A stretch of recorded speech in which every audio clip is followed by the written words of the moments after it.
क्या आप यकीन करेंगे कि एक बार समय जिसे कोई नहीं रोक सकता खुद थम गया था। न दिन आगे बढ़ा न रात आई, पूरा ब्रह्मांड एक क्षण में ठहर गया। और यह सब हुआ भगवान विष्णु के कहने पर, जब शिव ने खुद समय को विराम दे दिया।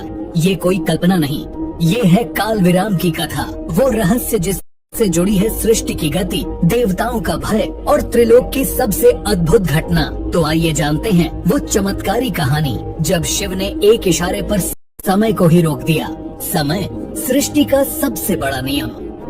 हिंदू दर्शन में काल को अनंत माना गया है। यह न तो जन्म लेता है, न मरता है और न ही किसी पर दया करता है। काल ही है जो 4 युगों सत्य, त्रेता, द्वापर और कलयुग का संचालन करता है। ब्रह्मा, विष्णु और शिव भी इस समय चक्र में अपने अपने कार्यों से सृष्टि का संचालन करते हैं। लेकिन यदि यह काल थम जाए तो क्या होगा? सृष्टि की गति रुक जाएगी, कर्मों का फल मिलना बंद हो जाएगा, मृत्यु और जन्म का क्रम टूट जाएगा और जीवन का अर्थ ही समाप्त हो जाएगा। इसलिए काल का रुकना असंभव माना गया है। परंतु सनातन धर्म में असंभव शब्द भी तब तक टिकता है जब तक शिव इच्छा न हो। कथा का प्रारंभ एक असुर की तपस्या। यह कथा अत्यंत प्राचीन है, सत्य युग की, जब धरती पर धर्म की प्रतिष्ठा उच्चतम स्तर पर थी और सभी देवता अपने अपने कर्तव्यों में लीन थे। एक दिन कालनाग नामक एक असुर ने यह प्रतिज्ञा ली कि वह काल को जीतकर अमरता प्राप्त करेगा। उसने वर्षों तक कठिन तपस्या की, परंतु कोई देवता उससे प्रसन्न नहीं हुए। अंततः वह भगवान विष्णु की शरण में गया और अत्यंत श्रद्धा से प्रार्थना करने लगा।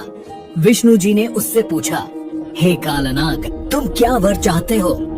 कालनाग बोला, प्रभु, मैं काल को रोकना चाहता हूँ। मैं नहीं चाहता कि मेरे पास से समय फिसल जाए। मुझे अमरत्व चाहिए, परंतु बिना काल के प्रवाह के। यह सुनकर विष्णु जी चिंतित हो गए। वे जानते थे कि यदि किसी को काल से परे कर दिया जाए तो ब्रह्मांड में असंतुलन पैदा हो जाएगा।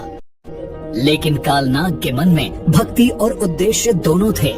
विष्णु जी ने उत्तर दिया, हे कालनाग, तुम्हारी इच्छा सरल नहीं है। केवल शिव ही ऐसे हैं जो काल को रोक सकते हैं, क्योंकि वे स्वयं कालों के भी काल हैं, महाकाल। चलो हम साथ मिलकर उनकी शरण में चलते हैं। कैलाश पर शिव से अनुरोध। विष्णु जी और कालनाग दोनों कैलाश पर्वत पर पहुँचे। शिव जी ध्यानस्थ अवस्था में तांडव कर रहे थे। उनके शरीर पर भस्म लगी हुई थी, तीसरी आंख से अग्नि झलक रही थी और समय जैसे उनके चरणों में नाच रहा था।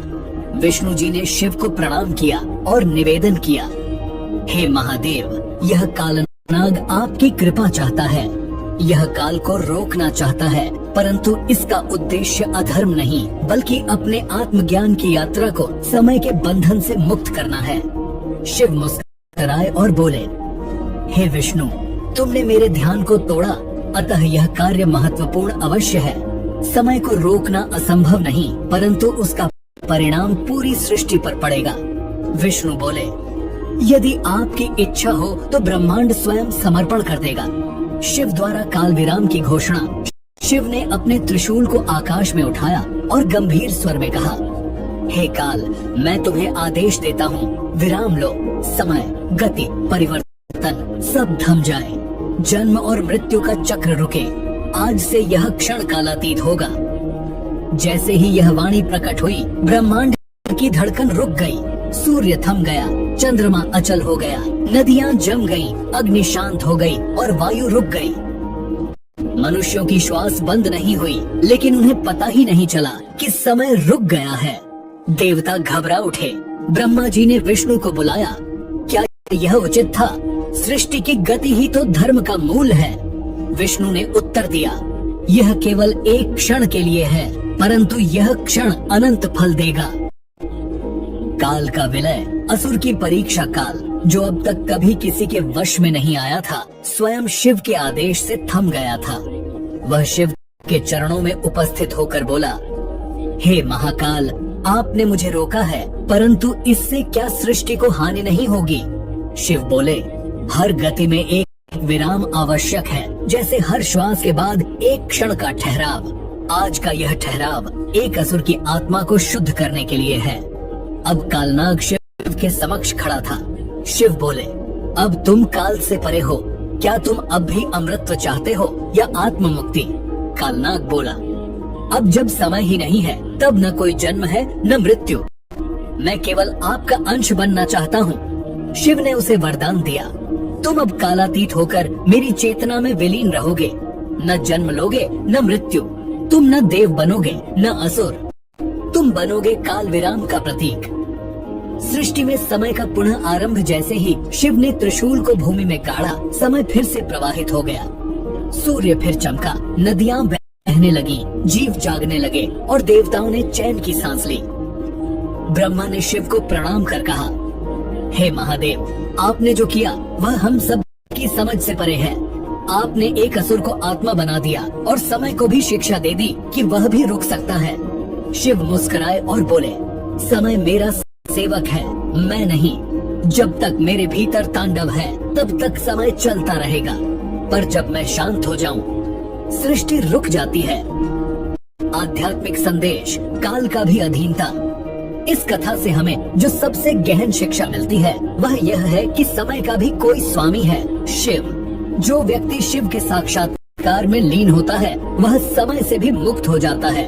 काल विराम केवल एक चमत्कारी घटना नहीं बल्कि साधना की अंतिम अवस्था है, जहाँ साधक न तो भविष्य में रहता है न भूत में, वह केवल अभी में स्थित होता है जो कालातीत है। यही अवस्था मोक्ष की ओर ले जाती है। शिव का यह संदेश कि काल भी मेरा अधीन है, साधकों के लिए एक प्रकाश स्तंभ है।